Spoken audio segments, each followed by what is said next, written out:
ఆయన పేరు మార్చుకోవాలా. యనుమల రేవంత్ రెడ్డి కాదు, ఎగవేతల రేవంత్ రెడ్డి. ఎందుకంటే మీరు చూడండి ఏమేమి మాటలు చెప్పిండు, పెద్ద పెద్ద డైలాగులు కొట్టిండు. కేసీఆర్ గారు ₹1,00,000 ఇస్తున్నాడు, లగ్గం చేసుకుంటే కళ్యాణ లక్ష్మి షాదీ ముబారక్ అని నేను తులం బంగారం ఇస్తా అన్నాడు. సోనియా గాంధీ మీద ఒట్టన్నాడు, అట్లే ఆడపిల్లలకు నెలకు 2,500 ఇస్తా అన్నాడు. ప్రియాంక గాంధీ మీద ఒట్టన్నాడు. మరి అయినాయి వాళ్ళకని వచ్చినాయా? 2,500 తులం బంగారం వచ్చిందా? ముసలోళ్ళని ముంచిండు. 2,000 పెన్షన్ను 4,000 చేస్తా అని మాట్లాడిండు. వచ్చినాయా? ఇవేవి కాలేదంట. కానీ ఇప్పుడు 1 కోటి మంది ఆడోళ్ళని కోటీశ్వర్లు ఎత్తారట ఈ మొగోడు. ఏది ఒక్కరినిద్దరిని కాదు, తెలంగాణలో ఉన్న 2 కోట్ల మంది ఆడపిల్లలు ఉంటే అందులో 1 కోటి మందిని కోటీశ్వర్లు చేసేదాకా ఇడిచిపెట్టాడట. ఎట్లుంది ఇదంటే అదేమంటారు చూడు, కూట్లే రాయి తీయలేనోడు ఎట్లా రాయి దిగిస్తాను బయలుదేరినట. నెలకు 2,500 ఇయనికి ముఖం లేదు. కానీ నేను మొత్తం 1 కోటి మంది ఆడపిల్లల్ని కోటీశ్వర్లను చేస్తా అంటుండు. 1 కోటి మందిని కోటీశ్వర్లు చేయాలంటే నాకు కొద్దిగా లెక్కలు చక్కగా రావు. 1 కోటి మందిని కోటీశ్వర్లు చేయాలంటే ఎన్ని కోట్లు కావాలి తల్లి? 1 కోటి కోట్లు కావాలి. మరి మన బడ్జెట్ ఎంత? 3 లక్షల కోట్లు. ఎన్ని రోజులు కావాలి మరి? మీరు నేను బతుకుంటామా 1 కోటి మంది కోటీశ్వర్లు కావాలంటే? గింత లంగ మాటలు, గింత దొంగ మాటలు, పెద్ద పెద్ద గొంతేసుకొని వరుతున్నాడు. నిన్న మొన్న మీరు చూసిండ్రు. నాకు నిజంగా ఒకటి అర్థం కావట్లేదు. ఇప్పుడు ఎవరన్నా నువ్వు ఎక్కడికి వెళ్ళి వచ్చినావు, అసలు నువ్వు ఎక్కడికి వెళ్ళి మొదలైంది నీ ప్రయాణం? రోడ్ల మీద అయినా పెయింటింగ్లు వేసుకుంటుండే పాపం రేవంత్ రెడ్డి గారు.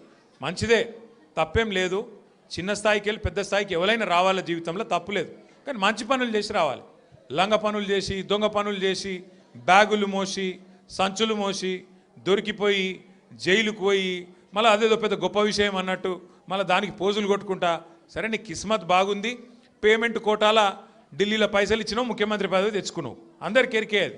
ఇప్పుడు కూడా నెలకు ఢిల్లీ పైసలు పంపుకుంటా పదవి కాపాడుకుంటున్నావు. సంతోషం, నువ్వు కాపాడుకో.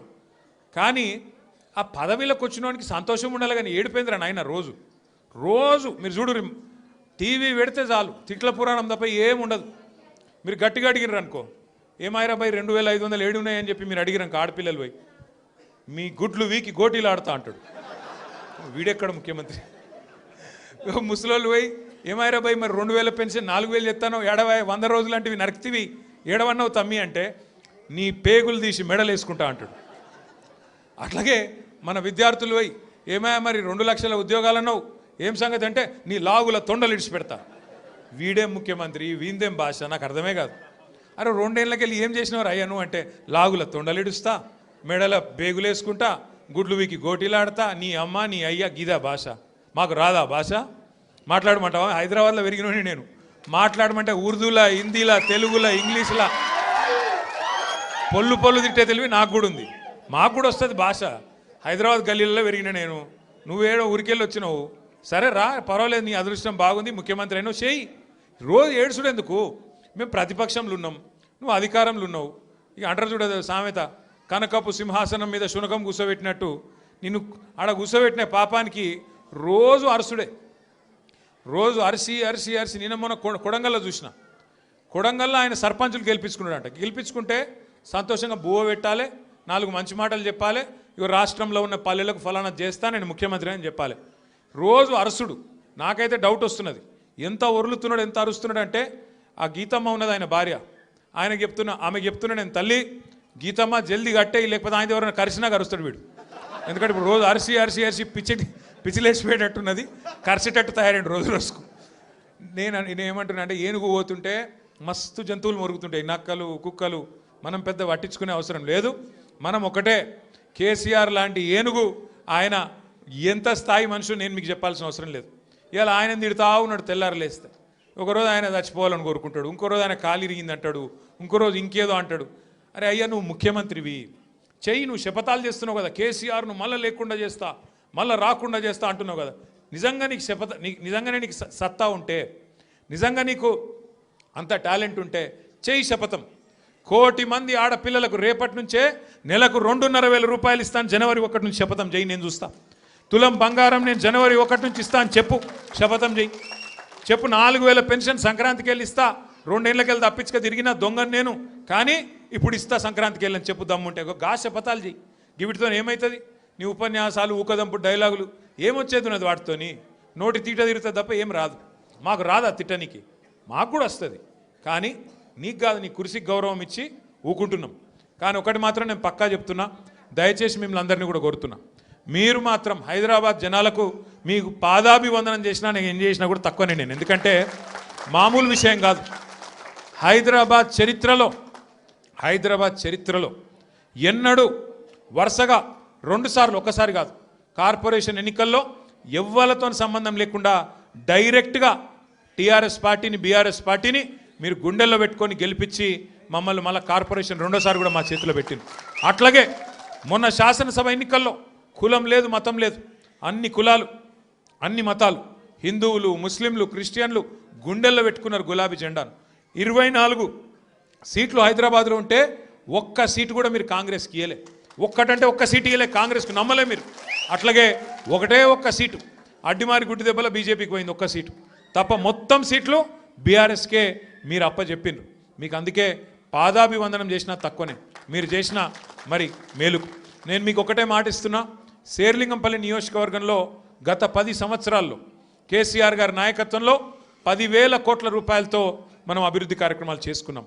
ఫ్లైఓవర్లు, అండర్ పాస్లు, మంచినీళ్లు, సీసీ రోడ్లు, మోరీలు చేయగలిగితే మంచి చేసినాం. 1 లక్ష డబుల్ బెడ్రూమ్ ఇల్లు కట్టిన మొత్తం హైదరాబాద్ కలిపి, అందులో శేర్లింగంపల్లికి కూడా ఒక 4,000 వచ్చినాయి. సరే పిండి కొద్ది రొట్టె, ఇంకా కూడా చేయాలని ఉండే, ఈసారి చేద్దాం ఇంకా అన్ననే ఒక ఆరాటం ఉండే. కానీ ఇవాళ కాంగ్రెస్కి అధికారం వచ్చింది, ఊర్లలో ఉండే ప్రజలు వీళ్ళు చూపెట్టిన ఆశలకు మోసపోయి వాళ్ళకు ఓట్లేసిండ్రు. ఓట్లేసిన వాళ్ళే ఇవాళ బాధపడి సర్పంచ్ ఎన్నికలు వస్తే మళ్ళా మంచిగా కాంగ్రెస్కు బుద్ధి చెప్పి 40% దాకా సర్పంచులు మనోళ్ళని గెలిపించినారు. రేపు నిజంగా మార్పు అంటే ఒక ఇది మార్పుకు సంకేతం. నిజమైన మార్పు ఊర్లలో స్టార్ట్ అయింది. హైదరాబాద్లో కూడా చాలా అవుతుంది, ఎందుకంటే చూస్తున్నారు అందరూ నిజంగా వీళ్ళతో ఏమైనా అవుతుందా, ఏమైనా చేస్తారా అని.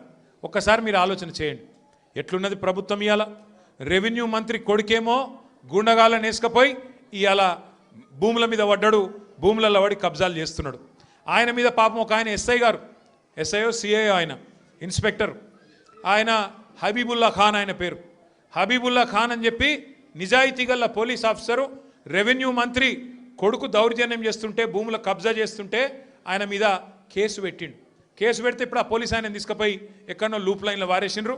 హబీబుల్లా ఖాన్కు ఇవాళ నిజాయితీగా పనిచేసినందుకు నజరానా ఇచ్చిండ్రు. ఏం నజరానా ఇచ్చిండ్రు?